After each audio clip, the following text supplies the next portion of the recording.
जय शिवराय मित्रांनो, राज्यातील शेतकरी कर्जमाफीमध्ये पात्र होणाऱ्या शेतकऱ्यांच्या अपात्र होणाऱ्या शेतकऱ्यांच्या याद्या प्रकाशित करणं, या योजनेची अंमलबजावणी करणं, यासाठी एक अतिशय महत्त्वाचा असा जी.आर. आज 11 जून 2026 रोजी निर्गमित करण्यात आलेला आहे आणि याच्या संदर्भातील एक महत्त्वाची अशी माहिती आजच्या व्हिडिओच्या माध्यमातून घेण्याचा प्रयत्न करणार आहोत.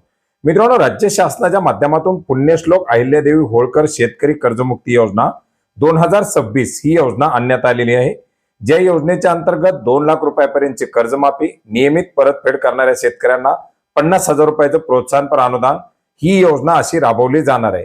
आणि ही योजना राबवली जात असताना योजनेच्या निकषानुसार पात्र शेतकऱ्यांना कर्जमुक्ती देणं, त्या शेतकऱ्यांचं 2 लाख रुपयापेक्षा जास्त कर्ज असेल तर त्यांना OTS देणं किंवा प्रोत्साहनपर अनुदानाचा लाभ देणं, या बाबीची अंमलबजावणी करण्यासाठी जिल्हाधिकारी यांच्या अध्यक्षतेखाली एक समिती गठीत करण्यात आलेली आहे. मुख्य कार्यकारी अधिकारी जिल्हा परिषद सदस्य असणार आहेत. मुख्य कार्यकारी अधिकारी जिल्हा मध्यवर्ती सहकारी बँक, व्यवस्थापक जिल्हा अग्रणी बँक, जिल्हा समन्वय व्यापारी बँका हे सदस्य असणार आहेत. तर जिल्हा उपनिबंधक सहकारी संस्था हे सदस्य सचिव असणार आहेत. यांच्या माध्यमातून महानगरपालिका, नगरपालिका, नगरपंचायत, जिल्हा परिषद, पंचायत समिती यांचे पदाधिकारी, सदस्य, अधिकारी, 25,000पेक्षा जास्त पगार असलेले कर्मचारी या सर्वांची माहिती पोर्टलवरती अपलोड केली जाईल आणि त्या प्रक्रियेचं संनियंत्रण केलं जाणार आहे. आधार लिंक नसलेल्या कर्ज खात्याची यादी प्रसिद्ध करणं, योजनेअंतर्गत लाभासाठी पात्र झालेल्या शेतकऱ्यांची यादी प्रकाशित करणं, योजनेच्या अंतर्गत अपात्र झालेल्या शेतकऱ्यांची यादी प्रकाशित करणं, या सर्व बाबी या समितीच्या माध्यमातून केल्या जाणार आहेत.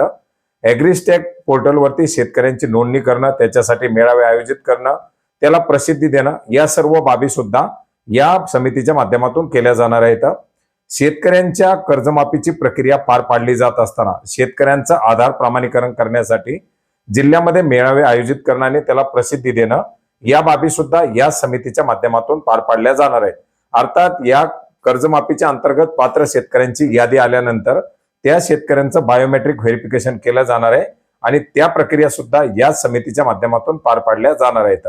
एखाद्या शेतकऱ्याची कर्जमाफीच्या संदर्भात तक्रार असेल तर त्या तक्रारीचं निवारण करणं, कर्जमाफी योजनेच्या संदर्भात जिल्हा स्तरावरती प्रसिद्धी देणं आणि ही योजना पूर्ण होईपर्यंत या योजनेची अंमलबजावणी करणं ही या समितीची कार्यकक्षा असणार आहे. आणि मित्रांनो, अतिशय आवश्यक असलेली ही समिती आता गठीत करण्यात आलेली आहे, ज्याच्यामुळे आता लवकरच या कर्जमाफीच्या प्रक्रिया पार पाडत असताना ऑडिट प्रक्रिया पार पाडल्यानंतर या याद्या वगैरे प्रकाशित करण्याच्या ज्या प्रक्रिया आहेत त्या पार पाडल्या जाणार आहेत. मित्रांनो, हा महत्त्वाचा असा जी.आर. आपण gr.maharashtra.gov.in या संकेतस्थळावरती पाहू शकता. याची लिंक आपल्याला व्हिडिओच्या डिस्क्रिप्शन बॉक्समध्ये सुद्धा मिळेल. धन्यवाद.